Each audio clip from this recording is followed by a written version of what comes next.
What was that? Well, you've heard my thoughts on it. Now let's get another perspective. Jase stops by. We break down what happened and any chance of a bounce back. I was done it in the past. Do we have hope? Today, Locked On Hawkeyes. You are Locked On Hawkeyes, your daily podcast on the Iowa Hawkeyes. Part of the Locked On Podcast Network, your team every day.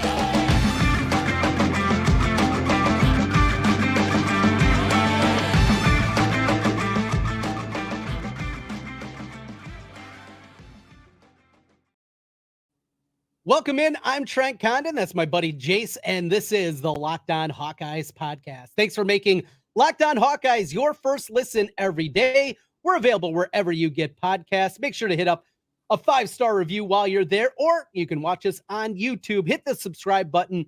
Helps us get in front of more Hawkeye fans. Today's episode is brought to you by Gametime.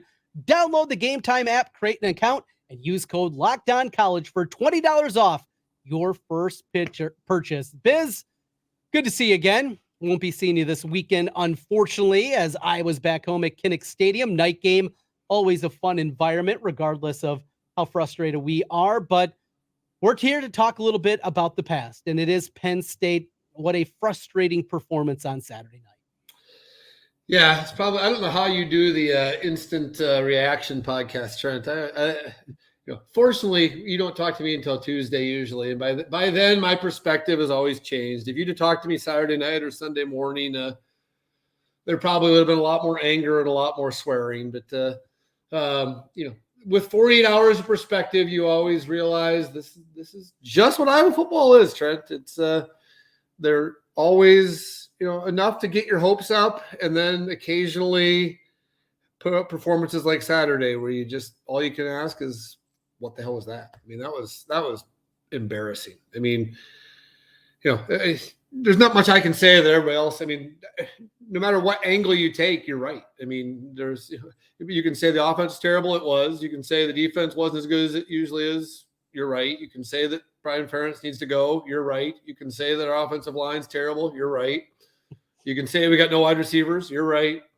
You can say McNamara's, clearly regressed or not done well the last 2 weeks. You're right. I mean, there's no arguing any of these points. It's just not good. Not a good performance, and just frustrating on so many levels. Just because how many times can the coaching staff say, we're gonna fix these issues, and it's like the Charlie Brown. How many times can you run up and kick the football and they just pull it away from you, and then you're left laying on the ground and like, well, fool me once, fool me once, shame. What was this? I don't even know what the saying is. I'm so frustrated. But I just remember the George W. Bush will never be fooled again when he got it wrong. Exactly. Well, we get fooled frequently as Iowa fans, Trent. We buy into it, and then this happens. So, to me, the biggest frustration is with Iowa football. Up until the last couple of years, you could always count on us being competitive, and that's just not the case right now. The last 2 years, since we were. Ironically, since the last Penn State game, when we were up 6-0 and ranked second or third in the nation, we've gotten our butts kicked 5 times now. Purdue by 17, Wisconsin by 20, Michigan by 39, Michigan by 13 last year, which was 20 until literally 2 seconds to go. Ohio State by 44, and then Saturday night. So 6 times in 2 years we've gotten just manhandled by teams, and that's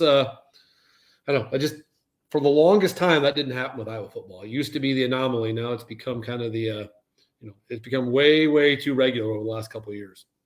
So I stumbled in this theory, and I want to get your perspective because it's a guy I'm sure we probably argued about plenty of times in the past. But a lot of people are pointing towards Doyle and him leaving, and maybe that has led to the downturn in the offensive line.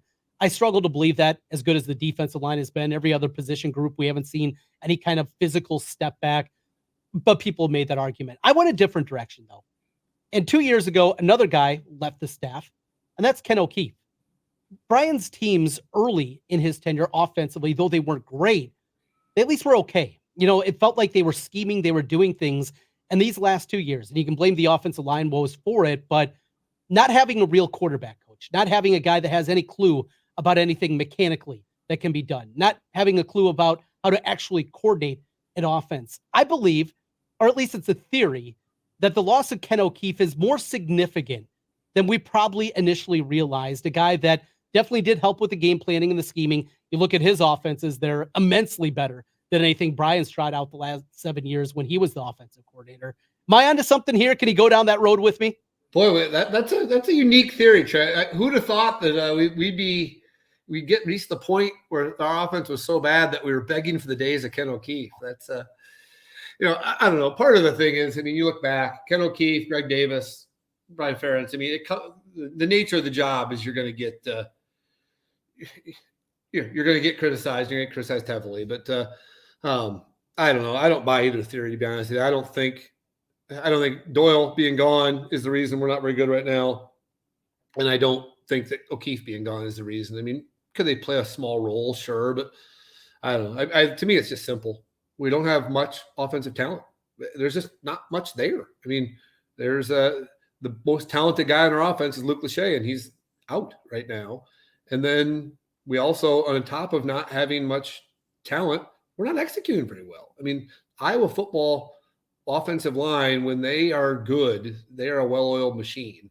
And right now, I mean, they've got talent on that offensive line. They've got some, they can't use that they're too small. I mean, they've got some big guys. They just don't execute very well. And so, when you don't have a ton of talent, you better execute. And if you can't, if your talent's limited and you don't execute, that's a recipe for what we saw on Saturday night.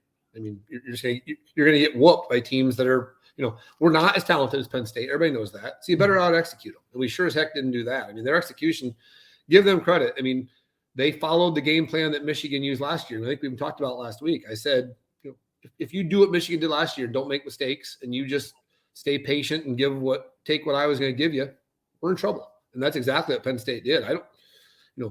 Everybody's talking about Drew Aller. I wasn't impressed with Drew Aller at all. I don't think they had any confidence in Drew Aller. I'm not saying he's a bad quarterback, but on Saturday, they clearly didn't trust him to do much. But he, to his credit, he executed the game plan absolutely perfect. But they didn't. I mean, how many times did they throw the ball farther than 8 yards downfield? And we didn't do anything to stop that, right? And the other thing, I mean,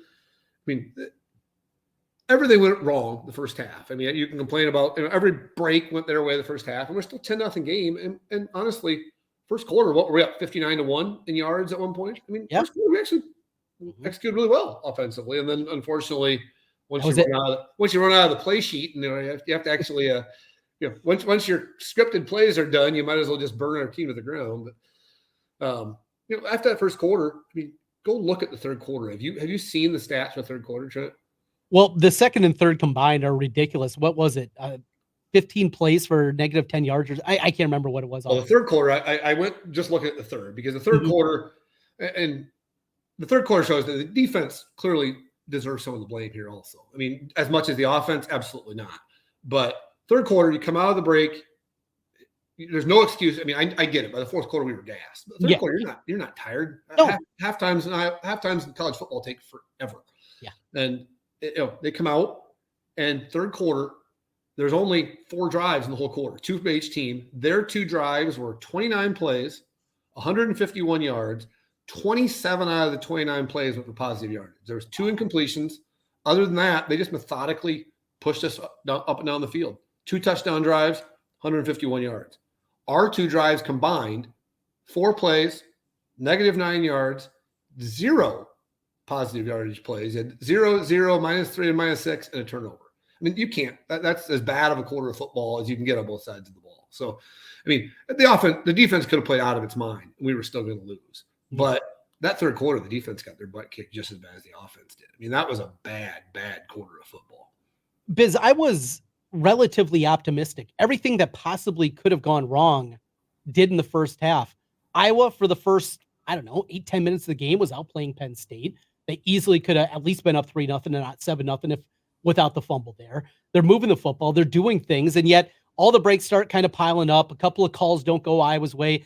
And yet you're only down 10-0 at the half. I came out into the second half feeling like they're hanging around. Maybe they got a shot. Something funky happens. And then that first drive, 15 plays, 75 yards right down the field.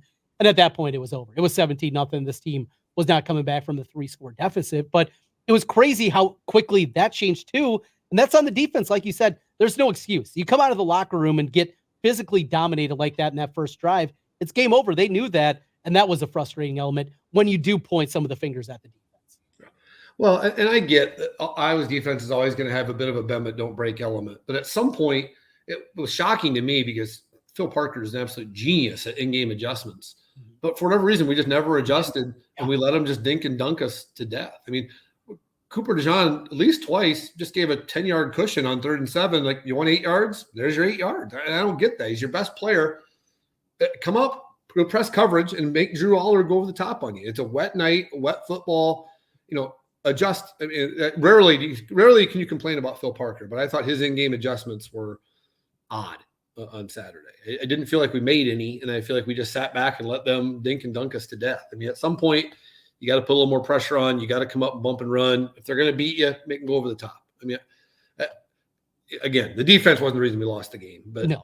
I mean, at some point, you got to talk about. I mean, we can talk about the offense all day long and beat our head against the wall. So something new to complain about, I guess. Yeah, that's fun, right? Especially exactly. out there and.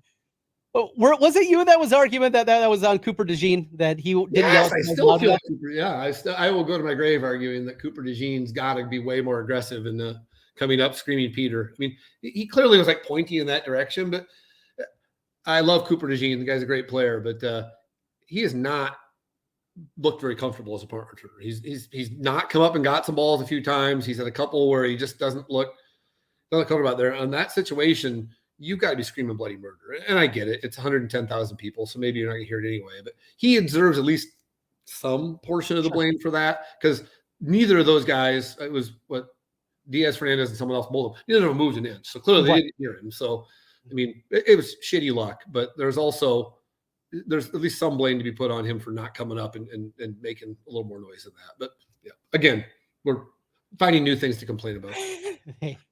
Iowa football. Well, there is a history of bounce backs, and we're going to get into that when we come back here on Locked On Hawkeyes. Can this team bounce back? What do they have in front of them? The schedule is incredibly easy, short of the game at Wisconsin, and how daunting exactly is that one? We'll talk about the history of bounce backs for Iowa, and can it happen with this team? We'll do that as we continue here on the Locked On Hawkeyes podcast. Today's episode is brought to you by Gametime and the Gametime app. See the view from your seat before you buy and know exactly what to expect when you arrive with Gametime. All-in prices show your total upfront, so you know what you're getting with a great deal without hidden fees. Last-minute tickets, flash deals, and a whole lot more. And it's not just sports, not just football, basketball, baseball. They got you covered with music, comedy, and theater events near you. Killer last-minute deals, all-in prices, and views from your seat with the best price guarantee. Gametime takes the guesswork out of buying tickets. Take the guesswork out of buying tickets with Gametime. Download the Gametime app, create an account, and use code LOCKEDONCollege for $20 off your first purchase. Terms apply. Again, create an account and redeem code LOCKEDONCollege. That's locked, ONCOLLEG, for $20 off. Download Gametime today. Last minute tickets, lowest price guaranteed. Trent and Biz back with you again here on the Locked On Hawkeyes podcast. Thanks for making Locked On Hawkeyes your first listen every day. Biz, what do you got for us this week? And looking back at the bounce backs when we've had these conversations before, there's no hope, and hope comes out most times under Kirk Ferentz. Yeah, and that's the one thing, Trent. I mean, you can be critical of our coaching staff, but the one thing you got to give the coaching staff credit for is they have a long history of bouncing back from these types of debacles. I mean, all you got to do is look back the last time we got throttled at Happy Valley. We turned around and shocked Michigan the next week. But even the last 2 years are perfect examples. 2021, you have a team that went from second in the nation to 2 atrocious performances in a row. You get at home versus Purdue and then on the road against Wisconsin. People start to give up on them. What do? Win 4 in a row against very, very favorable schedule. Last year, same thing. We lose 3 in a row. The third one is an absolute embarrassment at Ohio State, where everybody's ready to quit on the team, ready to, new quarterback, new everything. What do? Bounce back, win 4 in a row with a very favorable schedule. Yeah. So give the coaching staff credit. When they're down and everybody's ready to quit, they keep that locker room together and they keep the people that matter, the players, believe in. And, I'm always amazed how they never get more dissension in the ranks and they don't get some horrible comments and people that are ready to, wide receivers or offensive players that are ready to throw, or defensive players that are ready to throw the offense under the bus. But, you can be critical about the coaching staff in a lot of ways, but the one way you can't be critical of them is their ability to, circle the wagons. What Berman used to say, nobody circles the wagons like the Buffalo Bills. Well, nobody circles the wagons like Kirk Ferentz. You got to give him credit for that. That's one of the things he always does. So history says we'll bounce back, and what a perfect game to bounce back on, because obviously we could spend hours talking about the debacle that is the Michigan State program, and and produce awful as well. So if you don't bounce back the next 2 weeks, we're in trouble. You're right. Something's wrong if we don't win the next 2 games. And I know. And win them decidedly. I don't know about that. Well, for us. Yeah. Win decidedly is not really our MO. So just win. I mean, at this point, the funny thing is, after weeks like last week, people freak out and you get people that make ridiculous comments that, we're going to go 10-2 and it's going to be a bad year. Bullshit. If we go 10-2, you're going to be happy. I'm going to be happy. We're all going to be happy. It's still college football. You still got to win the freaking game. So go win them. I mean, that's, like I said, you can be mad at coaching staff all you want, but they've done a heck of a job of winning the winnable games. And do that, we should be 10-2 at the end of the year. Yeah, because everything short of Wisconsin is a very winnable game. So I'll pose it to this way, because I liked how you kind of set this up. Any reason to think that it won't happen this time? What's more likely? Not only Iowa finishing 10-2, hell, they run the table. They finish 11-1, or they don't even get bowl eligible. They only win 2 more games the rest of the year. They're 5-7. I would say it's the former. I think it's still more likely that this team even goes to Wisconsin, wins the rest of their games on their schedule, and finishes 11-1, and they're in Indy against whoever comes out of the East, as opposed to the wheels completely falling off and this terrible schedule, and they only win 2 more games. I mean, history tells you that that's the more likely option. The thing that worries me a little, Trent, and I have no basis for this, but I worry a little bit that Cade McNamara may go off the rails a little bit. He does not strike me. Spencer Petras was the ultimate company man. I mean, man, he took one for the team. He would step up there and take blame every week. I get the feeling Cade McNamara is frustrated, and I'm not sure he's taking the blame inward. I worry a little bit. Things go off the rails on Saturday and we lose. He may say some things that maybe aren't what we're used to. And so I hope that's wrong. Again, this is me just purely worrying that he doesn't seem to be, maybe as invested in the program as some of our other quarterbacks have been in the past. I mean, Spencer Petras, love him or hate him, man, that guy fell on his sword after every freaking game. And I don't know, just some of the things Cade says every once in a while, and you hear his comments about him being fiery, and he gave there's an article in the paper I just read that talked about him giving a fiery post-game speech.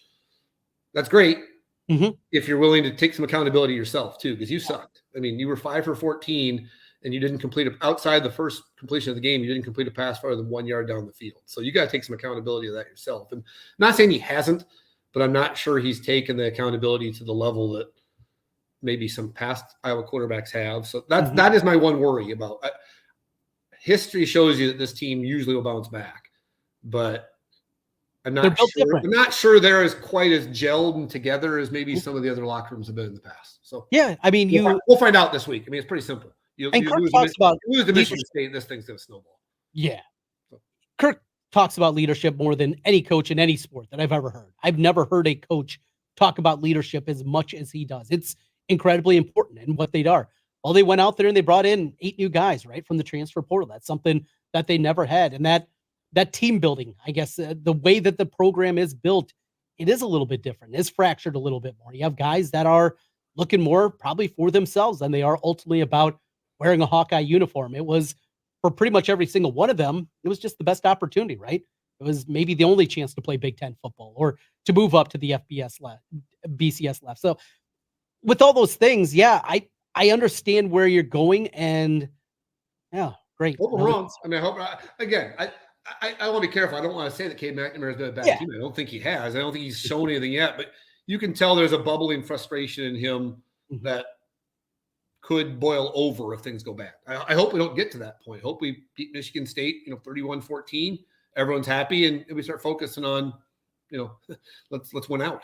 because it's possible. I mean, Wisconsin's a totally different. I watched them against Purdue and they won, but the things that we used to struggle against Wisconsin, their defense is totally different.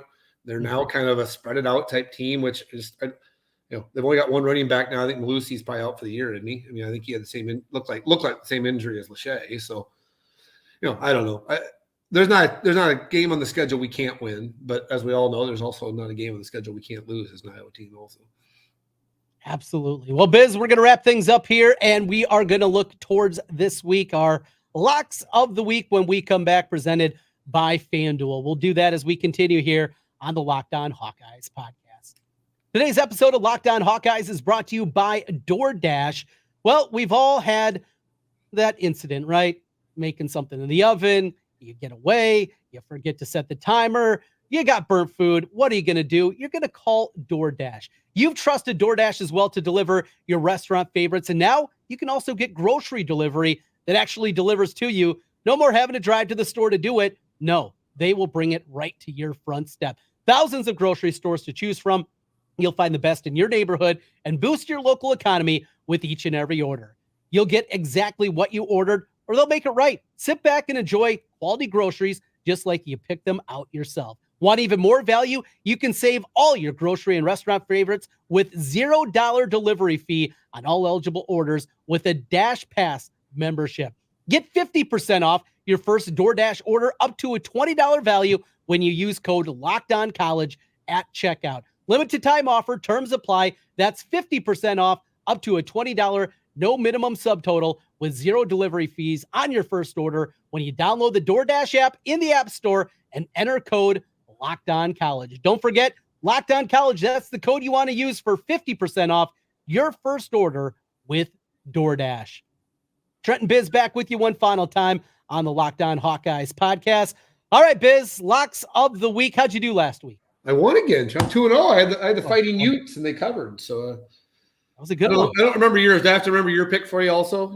Probably. I don't know why I'm not texting it to you because that's what I had been doing in the past. I would assume I didn't have a win because I did not have a good day in college. Went 8-2 in the NFL on Sunday. That was great, and made back some of the money I lost on Saturday. That was brutal. Just absolutely brutal. But, well, the T-box is yours, I assume. What do you have this week, your early lock of the week? I'm taking a page out of your book, Trent, and going off the grid. We're going to go with a Sunbelt classic. So I think Georgia Southern's a legitimately good team. I watched a decent amount of them against Wisconsin a couple weeks ago, and they gave Wisconsin fits for 2.5, 3 quarters. They probably should have been ahead through 3 quarters. I think Coastal Carolina stinks compared to what they've been the last couple of years. So Georgia Southern's getting less than a touchdown. I think it's 6.5 currently. So give me Georgia Southern. Anytime you can bet on Clay Helton, you do that, Trent. So give me Clay Helton and the Georgia Southern Eagles. I got one. Speaking of your Utes, I know you love the Utes. Friday night, though, they go up to Corvallis. That line stinks, Trent. Uh-huh. Yeah. I'm going to lay it with the Beavs. Give me. I love the Beavs. So just to be clear, I love the Beavs almost as much as I love the Utes. Those are like the 2 teams I'm obsessed with. Yeah, I love both those teams. I would love to see Andy Ludwig come in and be the offensive coordinator for Iowa. I've complained about that for 5 years now. That's not going to happen. But Oregon State, another team, the way they run the football, the physicality that Jonathan Smith has that team play with. This is going to be a physical football game here. But I'm going to lay it with the Beavers. I'm going to take the 3 and lay it down there. Oregon State, my lock of the week, -3. Now, here's a point spread that has changed throughout the week. It is Iowa, of course, as they face off against Michigan State. It opened up and the openers at 8.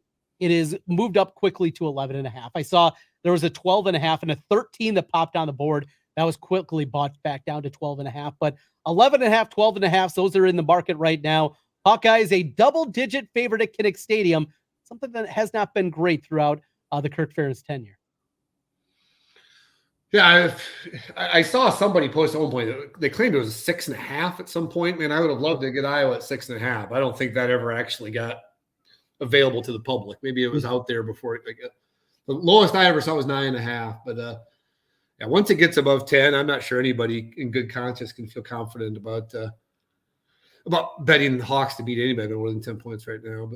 But for the second week in a row, I think I said this last week too, but actually, if I had to pick a side on this game, I'd pick the over. I actually think Michigan State's a turnover machine. They're going to make some mistakes. I think we've got to I mean, their pass defense is atrocious. So I would assume we got to come out and be a somewhat aggressive team again. So I don't know. I think it'll be a little more high scoring game than the weather is supposed to be beautiful. I think it'll be a little more high scoring game, or over what was it? 36 is the number. Yeah. So I think the two can stumble their way to 40 points combined. Mostly because I think our defense might score some points. So. That'd be good. That would be good. I think I'd lay it. We talked about the bounce back, what we've seen from this team coming off of those kind of performances. I mean, you can go way back. You can take a look at recent history. I think I'd lay it. We're getting close to that point of no return, though. I mean, if it's up to past 13, though, it is just so difficult to swallow. But I think Iowa bounces back and plays well this week. So if I had to make a pick and staying away from the total, yeah, I'd lay it with the Hawkeyes this week. And something I rarely do, 2 favorites in a week. Makes me feel a little bit dirty, but hopefully turns into a win. Biz, any closing comments? Biz's beat, got anything for us this week before we get out of here? I do not, Trent. You got to give me advance notice if you want one of those. Those don't just pop up out of thin air. So. It's been a while. Well, we'll have put that in your notebook for next week. Let's get a Biz's beat. It's been too long. Well, if we're officially doing this on Tuesdays, I got to get Stat Boy involved here too. We got to get him back in the loop. I don't think anybody really cares to listen to us. They just want Stat Boy info. So. That's where the viewers, that's where the listeners come from, is obviously Stat Boy and the great stat packs he throws out to us. I'm still alive in your Survivor contest too. We got to pick 6 games this week though. Good God. Yeah, I'm really enjoying that contest. Yeah. We got very lucky. Old Dominion. I think you and I both had Old Dominion, and they had to backdoor their way to a win against a bad FCS team. So they stumbled to a 10-9 victory. So. Whatever it takes. I also had the Hoosiers who survived double overtime against. Well, God, you had both the two that almost knocked everybody out. So we survive and we move on. Yeah, for people that Biz put together the Survivor contest. He picked 1 team in week 0, 2 teams in week 1, and on and on and on. And you can only use a team once. So we're starting to run out of some of the teams, and we're also running out of those FBS versus FCS games. So yeah, the first 4 weeks were basically freebies, but now you actually have to pick. Finding 6 this week is not easy. If we keep going, you get to week 8, 9, or 10, it's going to really get tricky. Fun stuff. Well, if we watch the Iowa offense, we look for other things to entertain us throughout the course of the Iowa football season. All right, Briz, we'll talk to you again next week. All right, go Hawks.